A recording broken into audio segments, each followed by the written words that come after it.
Induction ஸ்டவ்வை எப்படி use பண்றதுன்னு சொல்லி ரொம்ப வெயிட்டான பாத்திரம் லைட்டான பாத்திரத்தை வைங்க.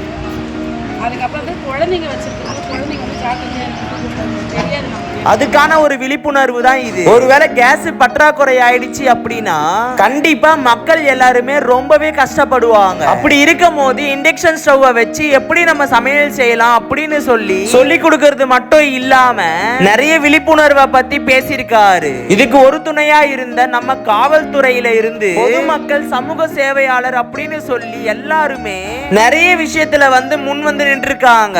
அவங்க எல்லாம் இல்லனா இந்த ஒரு விழிப்புணர்வு நிகழ்ச்சியை பண்ணிருக்கவே முடியாது. இது மட்டும் இல்லாம இதே மாதிரி நிறைய விழிப்புணர்வு பண்ணி மக்களுக்கு நிறைய அவேர்னஸ் கொடுத்திருக்காரு. ஸ்டவ்ல யூஸ் பண்ற நிறைய பேருக்கு நிறைய விஷயங்கள் பாதிப்பாகுது. நிறைய பேருக்கு இண்டக்ஷன் ஸ்டவ் எப்படி யூஸ் பண்றதுன்னே தெரியல. இதை நம்ம எப்படி கரெக்டா யூஸ் பண்றதுன்னு சொல்லி கத்துக்கலாம் அப்படின்றதுக்காக தான் இந்த ஒரு விழிப்புணர்வு நிகழ்ச்சியை பண்ணிருக்காங்க.